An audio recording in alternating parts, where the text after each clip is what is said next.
The photo hit the family group chat at 8:14 a.m., a slab of walnut on steel legs, sunlight slicing across it like a blade. Evan's hand in the frame watched too shiny contract half visible.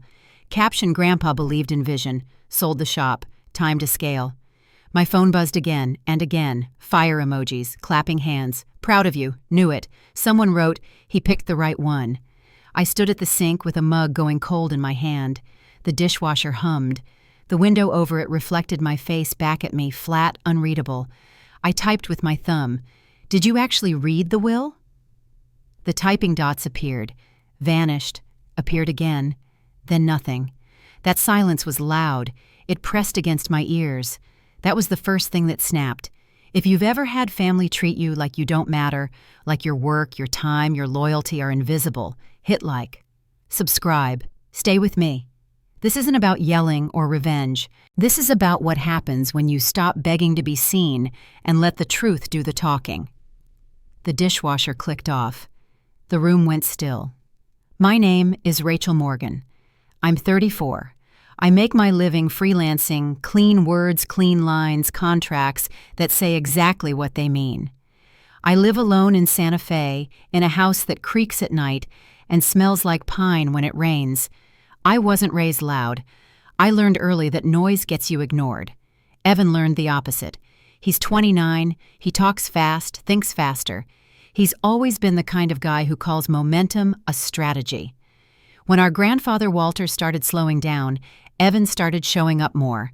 At least that's what the family said. Showing up meant photos, videos, behind the scenes. It never meant calluses. The group chat woke up again. My mother's name flashed. Mom, Rachel, don't start. Today's a good day. I set the mug down. The ceramic made a small, sharp sound on the counter.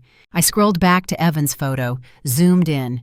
The signature on the contract wasn't clear, but I knew the curve of Walter's handwriting, the way you know the sound of a loved one's cough. This wasn't it. The pressure was wrong. Too tight, too rushed. Another buzz. Aunt Linda. You always have to question things. Cousin Mark. Let him have his moment. Let him have his moment. That was the second thing that snapped. I didn't answer. I opened my email instead. The message had come in 9 minutes before Evan's photo. Subject line simple, professional, unemotional. Re-property transfer review. I hadn't opened it yet. I didn't need to. My body already knew. The phone vibrated in my palm. Evan this time. A voice note. I didn't play it. I didn't have to. I could already hear the grin in it. I went back to the sink, rinsed the mug, watched the coffee swirl down the drain. The sound reminded me of the shop of sawdust falling, of the low, steady growl of machines starting up before dawn. Walter's workshop sat at the edge of town, tucked behind a line of cottonwoods, 42 years in the same place. He used to say the trees were older than all of us and still standing. That's how you do it, he'd tell me, tapping the trunk. Slow, rooted. Every summer from college, I drove 5 hours to be there by sunrise. No fanfare, no photos, just keys and quiet. He'd already be inside radio low measuring tape looped on his belt. He never said good morning. He handed me work. Grain runs this way, he'd say. If you fight it, it breaks. Evan didn't like mornings, or dust, or listening. Back in the kitchen, the phone buzzed again. This time my mother called. I answered. Didn't say hello. Why are you doing this? She asked. No greeting, no pause. Her voice was already tight. I asked a question. You know what you're implying, she said. Your brother just closed a huge deal. I leaned against the counter, the edge pressed into my lower back. I welcomed it. Did he read the will? I asked again. A breath, sharp, controlled, the kind she used when she'd already decided the outcome. Rachel, your grandfather wanted the business to grow. Evan understands the modern world. You always did things the slow way. The slow way. That was the third thing that snapped. I learned from him, I said. You learned a hobby, she replied. Evan learned leadership. There it was, clean, surgical. In the background, I heard dishes clinking, my mother moving on with her morning. I pictured her standing at the counter phone tucked to her shoulder, already certain she was right. He sold it, I said. Yes, she said. And that's not a bad word. The call ended before I could respond. Click, gone. I stood there longer than I should have. The house felt smaller, the light harsher. My phone vibrated again, Evan this time in the group chat. Evan, relax, Rach. Grandpa would want this. My jaw tightened. That familiar pressure behind my eyes built and held. I didn't blink it away. Grandpa would want this. Walter, who refused loans, who paid cash, who kept a notebook of every order written by hand even when software was free, who once told Evan flat and final fast money makes weak joints. The chat exploded again. Plans, ideas. Someone asked about trucks. Someone else mentioned investors. Evan replied with a thumbs up and a rocket. I took a screenshot, then another and another. My thumb moved without thinking. Click, click, click. Evan sent a final message tagged directly at me. Evan, don't be bitter. You wouldn't know what to do with that place anyway. That one landed deep, quiet. That was the fourth thing that snapped. I didn't type back. I locked the phone and set it face down on the counter. The kitchen clock ticked, each second loud, deliberate. In my mind, I heard Walter's voice low and steady. Read everything, sign nothing you don't understand, and never let anyone rush you. I picked the phone back up, unlocked it, opened the email. The first line was enough. The signature on the transfer document does not match prior authenticated samples. My breath slowed. My hands stopped shaking. In the group chat, my mother sent one last message before I muted it. Mom. For once, Rachel, don't make this about you. I stared at the words until they blurred. That was the moment I stopped trying to be seen. The summers came back to me in pieces. Heat first, the kind that presses against your chest the moment you step out of the car.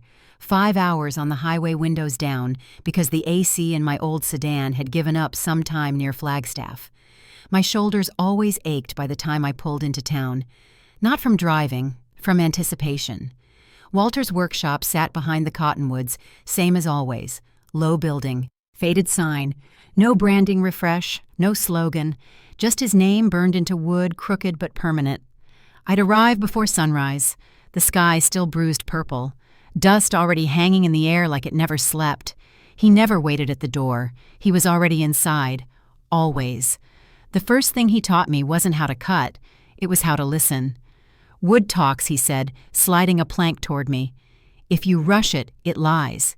If you pay attention, it tells you what it can be. He made me run my palm along the grain, slow, against the light.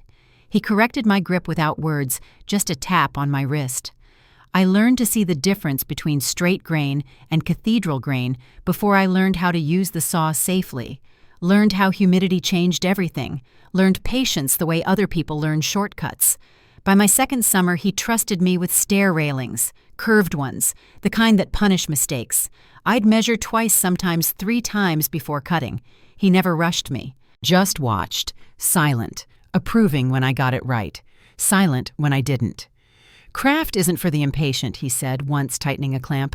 That's why most people don't last. Evan didn't last 5 mornings in a row. He showed up late, always with a phone already in his hand. Sun high, hair still damp from the shower. He'd film the machine starting up, angle the camera toward the Sparks caption at something like, "Grind never stops." Then he'd disappear into the office to edit. He talked big while doing nothing. "We could scale this," he said one afternoon, leaning against a stack of finished boards. "Franchise the designs, turn the railing patterns into digital assets. You ever heard of NFTs?" Walter didn't look up from his work. "Finish sanding that," he said to Evan. "Then we'll talk." Evan never finished sanding. He said the shop was stuck in the past, said Walter didn't understand leverage, said people didn't want craftsmanship anymore, they wanted stories. Viral ones. Walter let him talk. That was his way. Silence as a mirror. The shop smelled like cedar and oil and time. The radio stayed low. The same station every day. No playlists, no earbuds. Work happened shoulder to shoulder or not at all. I stayed until closing. Sometimes after, I swept floors, oiled tools, helped lock up. He showed me where he kept the old drawings, rolled sheets, yellowed at the edges, tied with twine. Staircases he'd designed decades ago, joints that still held. "Don't chase new just because it's loud," he told me, handing one over. "Strong things don't shout." Evan called it boring. By August, my hands were rough, arms sore. I loved it. I loved knowing I'd earned my place there. Loved that Walter didn't praise me. He didn't have to. The will came later, quietly, like everything important. It was a Tuesday. No ceremony. The shop was closed. Just the three of us and the smell of sawdust that never really left. Walter sat at the workbench, a legal pad in front of him. His handwriting steady, deliberate. No tremor, no hesitation. "This isn't about favoritism," he said without looking up. "It's about fit." I didn't say anything. Neither did the witnesses, his accountant, Mrs. Hale, and his neighbor, Ron, who'd helped him pour the foundation 40 years earlier. They watched in silence as Walter wrote. He named everything. The land, the building, the equipment, the drawings, the patterns, all of it. To me. No conditions, no split. When he finished, he read it aloud. Slowly, clearly. His voice didn't waver. Mrs. Hale recorded the whole thing on her phone. No theatrics, just proof. "This goes to Rachel," he said on the video, looking straight into the camera. "Because she knows what it is." Then he signed. Then the witnesses did. Evan wasn't there. He never asked why. The pad went into an envelope, the envelope into the safe, the video onto a drive. Redundancy. Walter believed in backups. People forget he said locking it. Paper doesn't. I went back to school. Life pulled me away like it always does. Freelance work, deadlines, rent. The shop stayed where it was waiting. I never demanded anything, never reminded anyone. I didn't need to. Because some things aren't taken. They're given. And now watching my brother sell it like it was a lottery ticket, I understood exactly what Walter had meant when he said strong things don't shout. They endure. And I was done being quiet. Margaret Cole called at 9:02 a.m. Not a text, not an email, a call. That alone told me this wasn't small. I was standing in line at a cafe phone tucked between shoulder and jaw, listening to the espresso machine scream like it was being tortured. The barista asked for my name. I shook my head, raised one finger. "Rachel Morgan," the woman on the line said. Her voice was calm, neutral, the kind that doesn't waste emotion on uncertainty. "Yes, this is Margaret Cole. I represent the Morgan estate in limited matters. I'm calling about the transfer documents related to Walter Morgan's workshop." The cafe noise faded. Or maybe my body just shut it out. "Go on," I said. "There are inconsistencies," she said. "Significant ones." I stepped out of line, pushed the door open with my elbow. The bell above it rang once, sharp and lonely. "The signature on the sale agreement does not match authenticated samples of your grandfather's handwriting," she continued.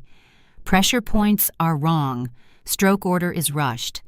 Additionally, the notary stamp appears irregular. Irregular. Such a polite word for rotten. Is that all I asked?" "No," she said. "It's enough." That was the moment the noise stopped entirely. I leaned against the brick wall outside the cafe. Sunlight hit my eyes too hard. I closed them, counted my breaths. "Next steps," I asked. "We freeze," Margaret said. "But I need documentation. Everything you have. Posts, messages. Proof of how the funds moved." I looked down at my phone. The family group chat was still exploding. Evan was riding the high, loud, careless. "I'll get it," I said. "I suspected you would," she replied. "Call me back within the hour." The line went dead. I didn't go back inside. I sat on the curb phone, balanced on my knee, and started scrolling. The first screenshot was Evan's original post, the one with the table and the contract. I captured it with the timestamp visible, then the comments, the reactions, who said what, who endorsed it. Click. His next post was a story. 15 seconds, him grinning into the camera. "Big moves," he said. Legacy turned into leverage. Click. Another story. Bank notification half covered by a finger. Amount blurred but not enough. 6 figures. Incoming. Click. He was sloppy. Always had been. I opened his voice notes from the group chat, played them once, recorded them externally the second time. Labeled the file with the date and time. Easy money, he laughed and won. Grandpa's shop finally doing something. Click. I didn't respond. Not to him, not to anyone. The chat shifted tone by noon. Evan started talking about the future. "We're building something real now," he typed, "not just dusty furniture." Then the link dropped. A Google Doc, pitch deck. I downloaded it. Metadata intact. Page 1, Morgan Concepts, LLC. Registered that morning, no licenses, no permits, no tax ID beyond a placeholder. Page 3 listed assets, the workshop sale, the full amount, labeled as seed capital. I felt my jaw lock. I forwarded the file to Margaret without comment. Evan kept going. Looking for 5 partners, he wrote. Family first, minimum buy-in 25. Someone asked about collateral. He answered fast, backed by Grandpa's legacy. Solid. That line burned. I screenshotted it, highlighted the timestamp, saved it twice. By mid-afternoon, the calls started. Relatives asking questions, fishing for reassurance. I let them ring out. Silence was safer. Instead, I followed the money. Margaret had sent me temporary access forms. I signed them digitally, sent them back. Within an hour, she forwarded the bank trail. The sale proceeds had been wired into Evan's personal account. Not an escrow, not a business account. Personal. From there, the money fractured. Transfers out in chunks. Some to the new LLC. Some to a payment processor tied to a co-working space. A large portion to a fintech app I recognized immediately. A startup graveyard. I pulled Evan's public posts. He'd been bragging about angel investing for months. All talk. No filings, no disclosures. I matched the dates. Wire out, post up, wire out, post up. The numbers lined up too cleanly to be coincidence. I built a folder on my desktop, named it simply Workshop. Subfolders, signatures, transfers, audio, posts, pitch. Each file renamed with the date, time, and source. Margaret emailed again. "This is good," she wrote. "Very good. Keep going." Evan didn't notice my silence. He mistook it for surrender. He escalated. By evening, he was calling extended family. Not just messaging. Calling, pitching, selling. One aunt forwarded me a voicemail he'd left her. Breathless, confident. Low risk, he said. High upside. And it's what Grandpa would have wanted. I saved it. Labeled it Admission 03. The group chat turned aggressive around dinner. "Rachel's being weird," someone wrote. "She's always been jealous," another added. Then my mother chimed in. "Support your brother or step aside." I muted the thread. That decision felt like slipping underwater. Quiet, clear. While they talked, I worked. I pulled property records, found the notary's license number. Expired. I pulled incorporation filings, found discrepancies. Addresses that didn't exist, phone numbers that looped back to Evan. Margaret called again that night. "You're building a clean timeline," she said. "Judges like clean." "Good," I replied. "Has he contacted you directly?" she asked. "Not yet." "He will," she said. "People like this always do. When the money stops moving." As if summoned, my phone buzzed. "Evan, FaceTime request." I let it ring, watched his name pulse on the screen, then I declined. A message followed immediately. "Why aren't you answering?" I didn't reply. Another. "You're seriously going to do this?" Still nothing. I forwarded the messages to Margaret, added them to the folder. By midnight, the evidence stack felt heavy. Not emotionally, logistically. It was a lot of truth in one place. I backed everything up. Cloud, external drive, redundancy. Walter would have approved. Before bed, I checked the group chat one last time. Evan had posted again, a mock-up of a logo, big letters, his name, underneath smaller, inspired by our grandfather. I stared at it until the screen dimmed. He thought silence meant weakness. He thought numbers could be bent, but numbers don't lie, and neither did I. So I stayed quiet and let him keep talking. The call came at 7:11 a.m., FaceTime. I was standing in my kitchen barefoot on cold tile, watching water boil for coffee. Steam climbed the window like it was trying to escape. My phone vibrated once on the counter, then again. "Evan!" I let it ring long enough to hear the kettle click off. Then I answered. His face filled the screen too close, badly angled. The camera shook. The background was chaos, half-packed boxes, a metal shelf, something industrial behind him. He looked smaller somehow, pale. Sweat darkened the collar of his t-shirt. "Rachel," he said too fast, "you need to fix this." I didn't speak. He swallowed, licked his lips. The bank froze everything he said. All accounts, personal and business. They said there's a legal hold.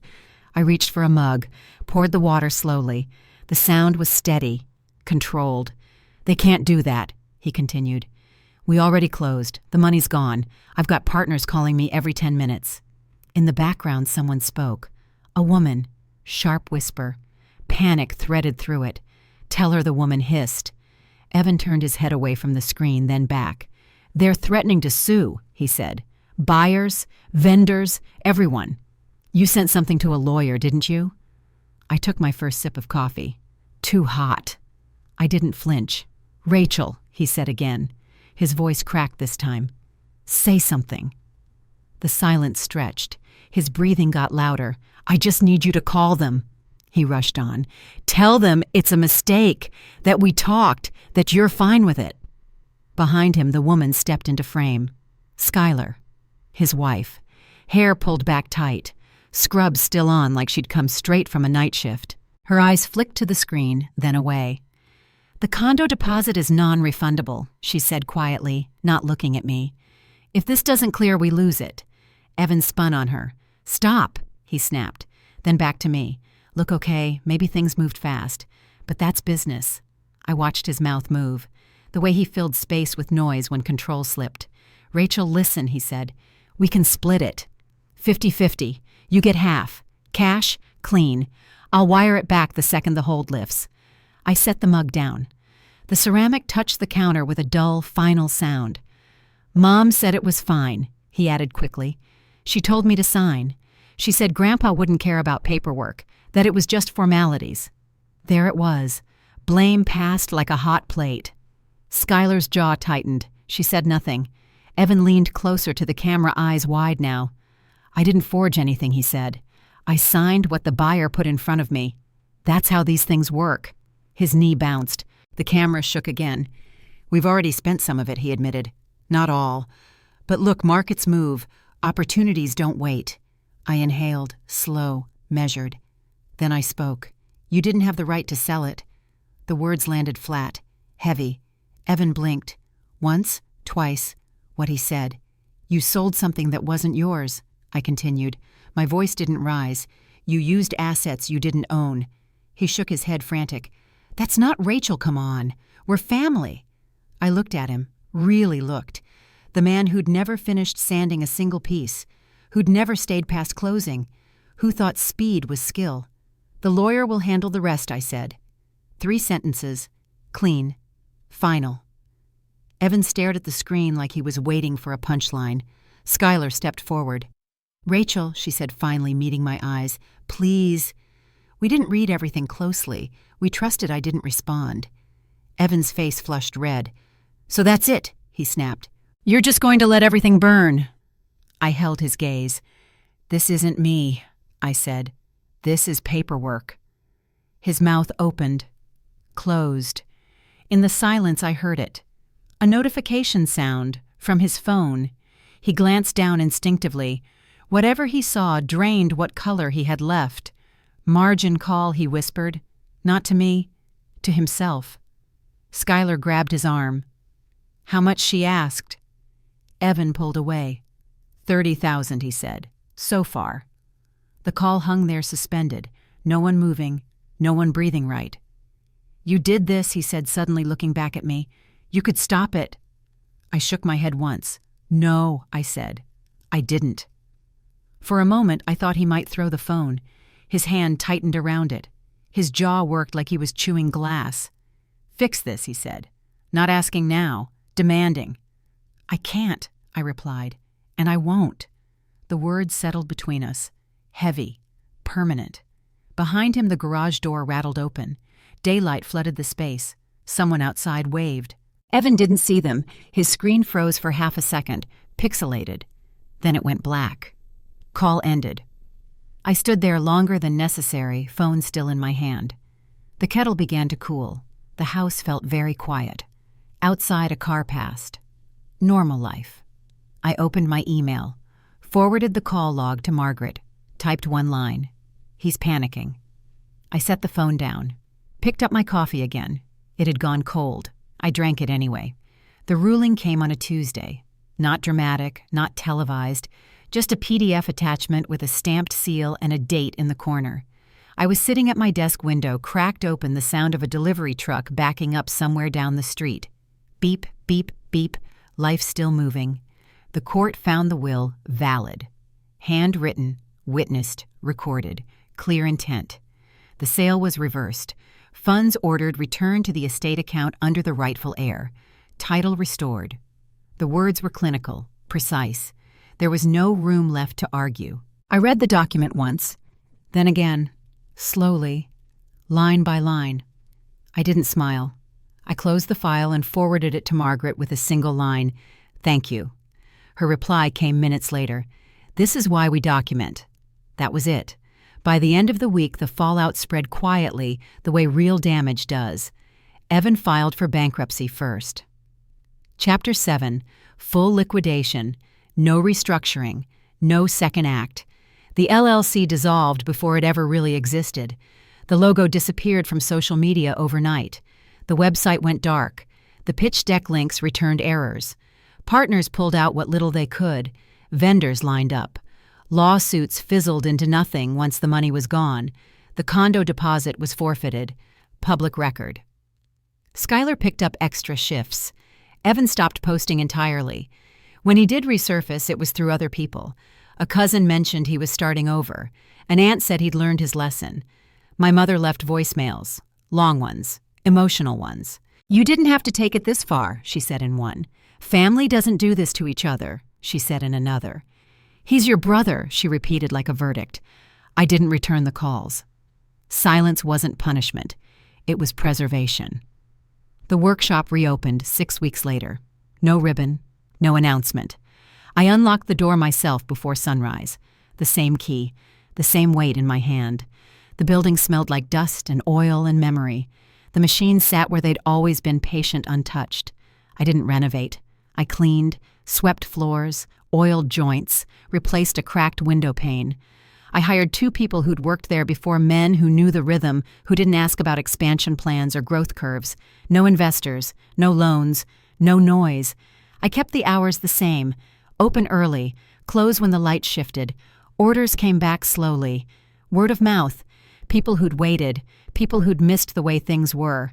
I didn't advertise. I didn't need to. On the wall behind the workbench, I hung a framed copy of the will, not the original.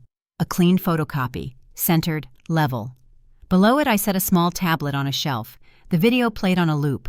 Walter at the bench, reading, calm, certain.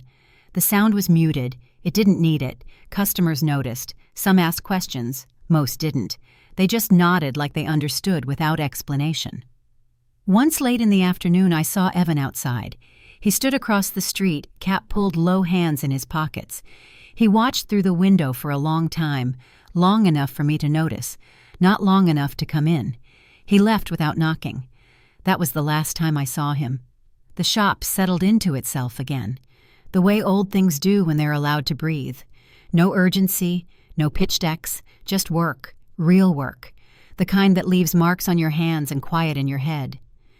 Some nights after closing, I'd sit alone on the workbench and let the place go still.